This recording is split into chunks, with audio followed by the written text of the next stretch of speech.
Hello friends, মাই veg ফুডে আপনাদের সবাইকে স্বাগত। আজকের আমার রেসিপি সম্পূর্ণ নিরামিষ সজনে ফুলের বড়া। খুব সহজে তৈরি আর দারুণ একটি মুখরোচক রেসিপি আজকের আপনাদের সাথে শেয়ার করছি। সজনে ফুলের বড়া অনেকেই খেয়ে থাকেন, তবে এইভাবে কেউ খেয়েছেন কি না একবার অবশ্যই কমেন্ট করে জানাবেন। চলুন তাহলে দেখা যাক আজকের রেসিপি। এখানে নিয়েছি সজনে ফুল।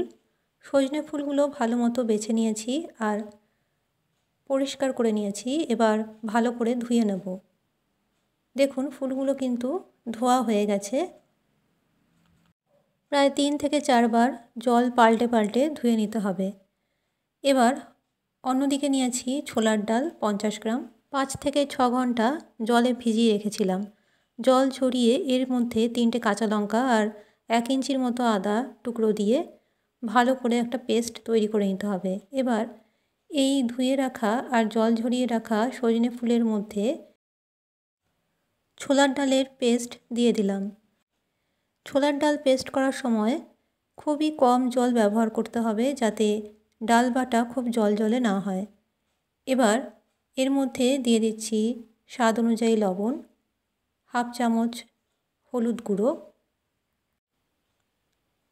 এর মধ্যে দিয়ে দেব খুবই সামান্য পরিমাণে হিংটা অবশ্যই দেবেন। আর দিয়ে দিচ্ছি হাফ চামচ কালো জিরে, দিয়ে দিচ্ছি 2 টেবিল স্পুন বেসন। বেসন দেওয়ার পরে এর মধ্যে দিয়ে দেব 1 টেবিল স্পুন চালের গুঁড়ো।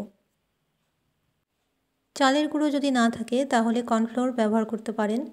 এর মধ্যে দিয়ে দিলাম কিছুটা পরিমাণে ধনেপাতা কুচি আর দিচ্ছি 1 চামচ চিনি। এবার সমস্ত উপকরণ একসাথে ভালো করে মেখে নেব। এখানে ছোলার ডাল বেটে ব্যবহার করেছি। এই ডাল বাটা দিয়ে একবার সজনে ফুলের বড়া খেয়ে দেখবেন, অসাধারণ স্বাদের হয়। আর একটা খেলে মনে হবে আরও একটা খাই, এতটাই সুস্বাদু হয়। এইভাবে কেউ বাড়িতে বানিয়েছেন কি না একবার অবশ্যই কমেন্ট করে জানাবেন। বাড়িতে এইভাবে একবার বানিয়ে অবশ্যই দেখবেন, খেতে দারুণ স্বাদের হয়, গরম ভাতের সাথে অপূর্ব হয় আর শুধু মুখেও খুব ভালো লাগে খেতে। মিশ্রণটা মাখা হয়ে গেছে, তবে একটু জলজলে ভাব ছিল, তাই এর মধ্যে আরও কিছুটা বেসন আমি যোগ করলাম। এখানে কিন্তু কোনো রকম জলের ব্যবহার আমি করছি না। সজনে ফুলের মধ্যেই যেটুকু ময়েশ্চার থাকে সেইটুকুতেই কিন্তু এই মিশ্রণটা মাখা হয়ে যাবে।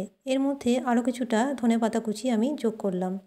এবার খুব ভালো মতো মাখা হয়ে গেছে। দেখুন, এখানে বলে রাখি আমার চ্যানেলে সব রেসিপি সম্পূর্ণ নিরামিষ। আমার ফেসবুক পেজ মাই ভেজ ফুড আপনারা অবশ্যই ফলো করুন। আজকের রেসিপি ভালো লাগলে চ্যানেলটি সাবস্ক্রাইব করে আমার পাশে থাকবেন। দেখুন, এইরকমভাবে প্রতিটা বড়া তৈরি করে নিতে হবে। আগের থেকেই কড়াইতে তেলটা গরম বসিয়েছি। এখানে রিফাইন্ড তেল ব্যবহার করছি। এবার একটা একটা করে বড়াগুলো তৈরি করে এর মধ্যে ছেড়ে দিচ্ছি। তেলটাকে প্রথমে হাই ফ্লেমে গরম করে নিতে হবে, তারপরে মিডিয়াম ফ্লেম করে বড়াগুলো লালচে করে ভেজে তুলে রাখতে হবে। আজকের সজনে ফুলের বড়ার রেসিপি যদি আপনাদের পছন্দ হয়, ভালো লাগে, অবশ্যই আমার চ্যানেলটি সাবস্ক্রাইব করে রাখবেন, কারণ আমার চ্যানেলে সব রেসিপি সম্পূর্ণ নিরামিষ। যে কোনো নিরামিষ দিনে আজকের এই সজনে ফুলের বড়া তৈরি করে খেতে পারেন। আর যদি পছন্দ হয় রেসিপিটি, তবে একটা লাইক অবশ্যই করবেন, শেয়ার করতে ভুলবেন না। এই বসন্তকালে সজনে ফুলের বড়া খেতে ভীষণই ভালো লাগে। আর বসন্তকাল শেষ হওয়ার আগেই আজকের সজনে ফুলের বড়ার এই রকম একটি রেসিপি অবশ্যই বাড়িতে বানিয়ে খান। প্রায় 1 থেকে 2 মিনিট এই রকমভাবে বড়াগুলো উল্টে পাল্টে ভেজে নেব। সজনে ফুল খাওয়া ভীষণই উপকারী, কারণ এর মধ্যে ভিটামিন, খনিজ, অ্যান্টিঅক্সিডেন্ট থাকে। শরীরে রোগ প্রতিরোধ ক্ষমতা বাড়াতে সাহায্য করে আর হজমের সমস্যা দূর করে। এছাড়াও ব্যাকটেরিয়ার সঙ্গে লড়ার ক্ষমতা রাখে। দেখুন, তৈরি হয়ে গেল সজনে ফুলের বড়া। একটু লালচে করে ভেজে তুলে রেখেছি। আজকের সজনে ফুলের বড়া বাড়িতে এইভাবে একবার বানিয়ে খাবেন। ভীষণই লোভনীয় একটি রেসিপি। আর রেসিপি ভালো লাগলে অবশ্যই আমার চ্যানেলটি সাবস্ক্রাইব করতে ভুলবেন না। কমেন্ট করে জানাবেন কেমন লেগেছে। আজকের মতো আমার রেসিপি তাহলে এখানেই শেষ করলাম। ভালো থাকবেন, সুস্থ থাকবেন। নমস্কার।